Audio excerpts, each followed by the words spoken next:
Welcome dear student. आज हम लोग कक्षा 9 के विज्ञान में कोशिका का भाग 3 पढ़ेंगे, जिसमें हमको पढ़ना है कोशिका भित्ति। क्या पढ़ना है हम लोगों को? कोशिका भित्ति।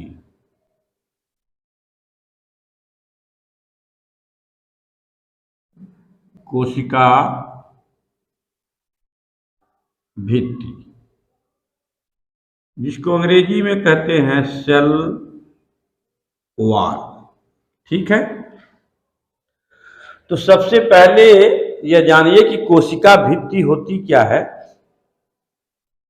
यह एक निर्जीव संरचना है। यह क्या है? यह एक निर्जीव संरचना है। तो यह पादप में पाई जाती है। कोशिका भित्ति जो है वो पादप कोशिका में पाई जाती है, जंतु कोशिका में नहीं पाई जाती। नंबर 1 याद रखिए। ये एक्चुअल में होती क्या है कि पादप कोशिका में जो जीव द्रव्य कला होती है, अर्थात प्लाज्मा मेम्ब्रेन होती है, प्लाज्मा मेम्ब्रेन के बाहर एक परत पाई जाती है जो कि जिसे हम क्या कहते हैं? कोशिका भित्ति कहते हैं। और वह कोशिका भित्ति, उसके निर्माण जो होते हैं उसमें भाग ले रहे, जैसे कोशिका द्रव्य है और कोशिका द्रव्य के कुछ उत्पाद हैं, जिसमें खास तौर से जो गाल्गी बॉडी होती है वह मुख्य भूमिका निभाती है कोशिका भित्ति के निर्माण में। तो कोशिका भित्ति का जब गहराई से अध्ययन किया गया इलेक्ट्रॉन माइक्रोस्कोप के द्वारा, तो ये पाया गया कि उसमें 3 लेयर हैं। मुख्यतः तो कोशिका भित्ति की 2 लेयर होती हैं, एक प्राथमिक भित्ति और एक द्वितीयक भित्ति।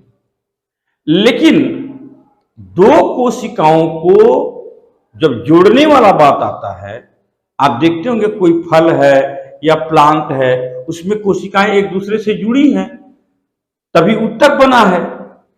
तो अब जो कोशिकाएं एक दूसरे से जुड़ती हैं जब, तो वो क्या होता है बेटा कि वो एक बीच में माध्यम होता है उन 2 कोशिकाओं को जोड़ने के। 2 या 2 से अधिक जो भी कोशिकाएं जुड़ती हैं वो आपस में किसके माध्यम से जुड़ती हैं? एक मिडिल लेयर के जरिए जुड़ती हैं। उस मिडिल लेयर को हिंदी में कहते हैं हम मध्य पटलिका कहते हैं। ठीक है, तो मध्य पटलिका किसके डायरेक्ट संपर्क में रहती है? वो रहती है प्राथमिक भित्ति के। मतलब 2 कोशिकाओं की जो प्राथमिक भित्ति होती है वो डायरेक्ट जो है मिडिल लेयर से सटी होती है। यहां जरा ध्यान दीजिए, अगर ये सेल नंबर 1 मान लू इसको सेल नंबर 2 मान लू, तो यहां जो ब्लैक कलर में हमने लाइनिंग दिखाई है मोटी सी, ये ब्लैक कलर क्या है? ये मध्य पटलिका है। इस मध्य पटलिका के दोनों तरफ आप देख रहे हैं कि ये लाल और काले के बीच में हमने हरी रंग की लाइनिंग कर रखी है, दोनों तरफ, इधर भी और इधर भी। तो ये दोनों आप देखिए कि मध्य पटलिका के सटी हुई ये भी है, सटी हुई ये भी है। ये भी प्राथमिक भित्ति है, वह कोशिका नंबर 1 की प्राथमिक भित्ति है, और यह भी प्राथमिक भित्ति है, यह कोशिका नंबर 2 की प्राथमिक भित्ति है। अर्थात अब फिर ऊपर देखिए, यहाँ ये कोशिका नंबर 3 की प्राथमिक भित्ति है, ये कोशिका नंबर 4 की प्राथमिक भित्ति है। इसको अगर नंबर डाल दें, ये 3 नंबर है, ये 4 नंबर है। अगर यहां मैं देखूं तो 4 कोशिकाएं आपस में एक दूसरे से जुड़ी हुई हैं, किसके माध्यम से? ये मिडिल लेयर के माध्यम से। चारों कोशिकाओं की जो प्राथमिक कोशिका भित्ति है वो डायरेक्ट कांटेक्ट में किसके है? मध्य पटलिका या मिडिल लेयर के। अब बात उठती है कि मिडिल लेयर या प्राथमिक मध्य पटलिका किस चीज की बनी होती है? तो मध्य पटलिका मुख्य रूप से पेक्टिन और कार्बोहाइड्रेट की बनी होती है। जो कि ये कंपाउंड है, केमिकल कंपाउंड है, रासायनिक पदार्थ हैं, ये यौगिक हैं। कौन? कार्बोहाइड्रेट और पेक्टिन। ठीक है, तो ये कार्बोहाइड्रेट और पेक्टिन की बनी होती है कौन? मध्य पटलिका। यहां हमने नोट भी किया है, आप चाहें तो इसको नोट बना लीजिए। तो मध्य पटलिका किसकी बनी होती है? कार्बोहाइड्रेट और पेक्टिन की बनी होती है, जो दो या दो से अधिक भित्तियों को आपस में क्या करती है? जोड़ती है। देखिए यहां पर, यहां दो कोशिकाएं, ये और ये, यहां पर ये और ये, यहां पर ये और ये, तो ये दो कोशिका की भित्तियों को आपस में क्या करती है? जोड़ने का काम करती है। अब आते हैं हम प्राथमिक भित्ति पर। तो जो प्राथमिक भित्ति है वह थोड़ा पतली होती है, मतलब कोशिका भित्ति की, किसी एक प्लांट की एक सेल को ले लिया जाए तो जो सबसे बाहरी लेयर होगी जिसे आप देखते हैं, वह जो है वह कहलाती है प्राथमिक कोशिका भित्ति, जो कि थोड़ा पतली होती है और वह बनी होती है सेलुलोज की। किसकी बनी होती है? वो सेलुलोज की बनी होती है, वो बनी होती है आपकी सेल्यूलोज की। ठीक है, तो सेलुलोज की बनी होती है कौन? प्राथमिक भित्ति। मध्य पटलिका, जो कि मध्य पटलिका के दोनों तरफ स्थित होती है, ये देखिए मैंने लिख दिया यहां, मध्य पटलिका के दोनों ओर स्थित होती है। ये मध्य पटलिका काली है, तो ये वाला पोर्शन और ये वाला पोर्शन जहां मैं बिंदी लगा रहा हूं, ये दोनों क्या है? सेल नंबर 1 और सेल नंबर 2 की क्रमशः क्या है? प्राथमिक भित्तियां हैं। ठीक है, अब चलिए आते हैं द्वितीयक भित्ति पर। द्वितीयक भित्ति आपकी ये है जो कि डायरेक्ट कांटेक्ट में होती है अपने जीव द्रव्य कला के। अगर ये क्वेश्चन पूछ दिया जाए कि किसी एक सेल की कौन सी लेयर जीव द्रव्य कला के डायरेक्ट कांटेक्ट में होती है, वो उत्तर होगा द्वितीयक भित्ति जो है वह किसी सेल की सेल मेम्ब्रेन या जीव द्रव्य कला के संपर्क में सीधे होती है। द्वितीयक भित्ति जो होती है वो बनी होती है दो कार्बनिक पदार्थों की, वो होती है सेलुलोज और होता है लिग्निन। और क्या होता है? सेलुलोज और लिग्निन। तो द्वितीयक भित्ति किसकी बनी होती है? सेलुलोज और लिग्निन की बनी होती है, जबकि प्राथमिक भित्ति केवल सेलुलोज की बनी होती है। लेकिन जो मध्य पटलिका होती है, इन दोनों में आप तो तुलना कर सकते हैं, क्योंकि सेल वॉल का जो मुख्य भाग है वो प्राथमिक भित्ति और द्वितीयक भित्ति है। प्राथमिक भित्ति सेलुलोज की बनी होती है केवल, जबकि द्वितीयक भित्ति जो मोटी होती है प्राथमिक भित्ति की तुलना में, वह सेलुलोज और लिग्निन की बनी होती है। जबकि मध्य पटलिका क्या किसकी बनी होती है?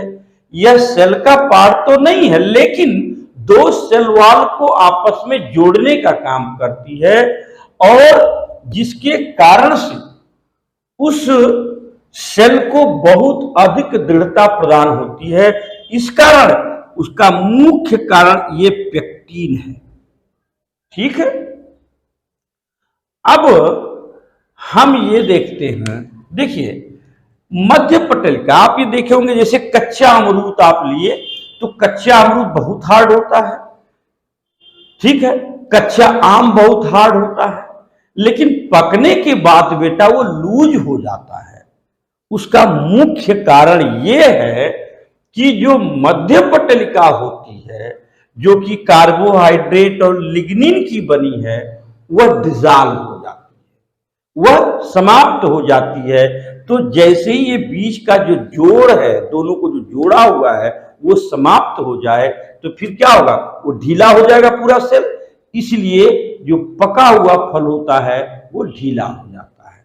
आप ऐसे भी समझ सकते हैं, कोई दीवार है, अगर दो ईंटों के बीच में जो मसाला आपने लगा रखा है, अगर वह मसाला वहां से हटा दिया जाए, डिसॉल्व कर दिया जाए, तो क्या होगा? दीवार रहेगी कि गिरेगी? दीवार ऑटोमेटिक कमजोर हो जाएगी, ढिल हो जाएगी, ढीली हो जाएगी। ठीक उसी प्रकार से यहां पर मध्य पटलिका का मुख्य काम यही है कि कोशिका को दृढ़ता प्रदान करना। और ये दृढ़ता क्यों जरूरी है? उसकी सुरक्षा के लिए जरूरी है। लेकिन जैसे ही फल पकता है, फलों की बात मैं कर रहा हूं, जैसे ही फल पकेगा तो उसकी जो मध्य पटलिका है वो डिसॉल्व हो जाएगी, समाप्त हो जाएगी, घुल जाएगी, जिसके कारण यह जो कोशिका भित्तियां दोनों अगल बगल थी, जो जुड़ी हुई थी, वो ढीली हो जाती है। परिणाम स्वरूप पूरा पका हुआ फल आपको ढीला लगने लगता है। अब आइए देखते हैं इसका कार्य क्या है। कोशिका भित्ति का मुख्य कार्य क्या है? तो कोशिका भित्ति का मुख्य कार्य है कि यह जो कोशिकाएं होती हैं उनको एक आकृति प्रदान करती है, नंबर 1। नंबर 2, कोशिका में उपस्थित छिद्रों के माध्यम से, कोशिका भित्ति में क्या है? छिद्र प्रेजेंट होते हैं। तो उन छिद्रों के माध्यम से एक तंतु आर पार होता है दो कोशिकाओं के बीच में, जिससे कि दो कोशिकाओं के बीच में आदान प्रदान होता रहता है। ठीक है, तो आइए इसको हम ये इरेज करके हम लिख दें, नोट्स कर दें, ताकि आप उसका नोट्स बना सकें। तब इनके कार्यों के विषय में हम लोग अब देखते हैं कि इनके कार्य क्या है। किसके? कोशिका भित्ति के कार्य। तो कोशिका को पहला कार्य इसका है कि कोशिका को एक निश्चित आकृति प्रदान करती है, क्या? कोशिका भित्ति। दूसरा जो काम इसका महत्वपूर्ण है वो कि ये दृढ़ता प्रदान करती है। किसी कोशिका को मजबूती प्रदान करने का काम जो करती है वो कोशिका भित्ति करती है। अब ये कोशिका भित्ति एक और काम करती है कि दो कोशिकाओं के बीच में जो छिद्र होते हैं, उन्हीं छिद्रों के माध्यम से तंतु आर पार निकले होते हैं। उन तंतुओं को हम कहते हैं जीवद्रव्य तंतु, और उन्हीं जीवद्रव्य तंतुओं के माध्यम से एक कोशिका दूसरे कोशिका से जुड़ी हुई होती है। और चौथा जो कार्य इसका है वो क्या है कि इन्हीं जीवद्रव्य तंतुओं के माध्यम से एक कोशिका से दूसरे कोशिका में खाद्य पदार्थों का आवागमन या परिवहन होता रहता है। ठीक है, और दूसरा सबसे महत्वपूर्ण बिंदु एक बार मैं पुनः बता दूं कि जब कोई फल पकता है तो वह ढीला हो, उसकी कोशिकाएं ढीली हो जाती हैं। उसका मूल कारण एक है बेटा कि जो मिडिल लैमिली होती है, या मिडिल लेयर होती है, या मध्य पटलिका होती है, जो कि कार्बोहाइड्रेट और पेक्टिन की बनी होती है, वह गल जाती है और डिसॉल्व हो जाती है, जिसके कारण पका हुआ फल क्या हो जाता है? ढीला हो जाता है। ठीक है, चाहे आप टमाटर ले लीजिए, चाहे आप आम ले लीजिए, चाहे आप अमरूद ले लीजिए, कच्चेपन पर क्या तो सभी टाइट होते हैं, लेकिन जैसे ही पकते हैं तो ढीले हो जाते हैं। उसका मूल कारण ये है। ठीक है, तो थैंक यू। आप सबसे रिक्वेस्ट है कि मेरे अगले वीडियो के लिए अगर मेरा चैनल सब्सक्राइब नहीं किए हैं तो सब्सक्राइब कर दिए, ताकि मैं अगला जो वीडियो बनाऊं पार्ट 4 सेल का, वो आपके पास नोटिफिकेशन के रूप में पहुंच जाए और आप इसका लाभ उठा सकें। जय हिंद, जय भारत।